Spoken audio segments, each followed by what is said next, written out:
ইসকনের সদস্য হিসেবে এখানে দায়িত্ব পালন করছে আর মুসলিমদেরকে নিপীড়ন করছে, মুসলিম নাগরিককে গুলি করে হত্যা করেছে। এই তালিকার মধ্যে কোন হিন্দু আছে কিনা? বিপ্লব বিপ্লব সরকার কই?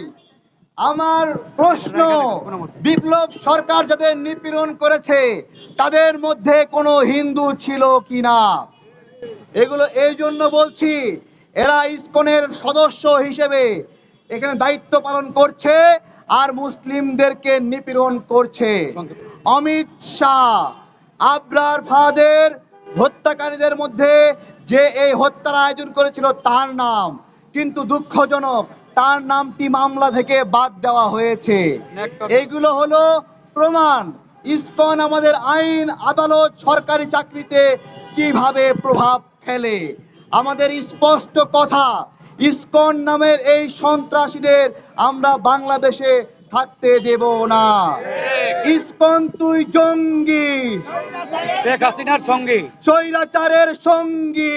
ইসকন তুই জঙ্গি, ইসকন তুই জঙ্গি, স্বৈরাচারের সঙ্গী, ইসকন তুই জঙ্গি, স্বৈরাচারের সঙ্গী, শেখ হাসিনার সঙ্গী। ইসকন তুই জঙ্গি, ইসকন তুই জঙ্গি, শেখ হাসিনার সঙ্গী, শেখ হাসিনার সঙ্গী। ইসকন তুই জঙ্গি। ইতিমধ্যেই যেটা বলা হচ্ছে, আমাদের শহীদ আলিফ ভাইয়ের হত্যাকারীদের বিচারের মুখোমুখি না করা পর্যন্ত আমাদের এই লড়াই চলবে।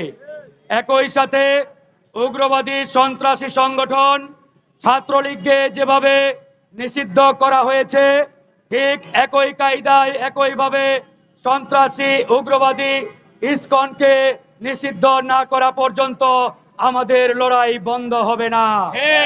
আমরা শুধু ইউনূস সাহেবকে একটা বিষয়ে বারবার স্মরণ করিয়ে দিতে চাই, আপনি আমাদের রক্তের উপরে দাঁড়িয়ে আছেন। ছাত্র জনতা শহীদ ভাইদের রক্তের উপরে আপনি সেই চেয়ারে বসা রয়েছেন।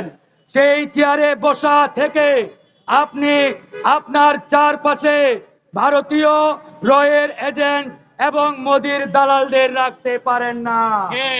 ইতিমধ্যে আমরা দেখতে পাচ্ছি আমাদের প্রিয় ডক্টর মোহাম্মদ ইউনূস স্যারের চতুর্দিকে মোদি সরকার এবং রয়ের এজেন্টরা ব্যাপক প্রভাব বিস্তার করার চেষ্টা করছে। আমরা শুধু তাকে হুঁশিয়ারি দিতে চাই, আপনি এই বাংলাদেশের স্বার্থে, জনগণের স্বার্থে, শহীদ ভাইদের স্বার্থে আপনার চতুর্দিকে যে সকল রয়ের এজেন্ট, মোদি সরকারের দালাল রয়েছে তাদেরকে অনতি বিলম্বে বহিষ্কার করুন।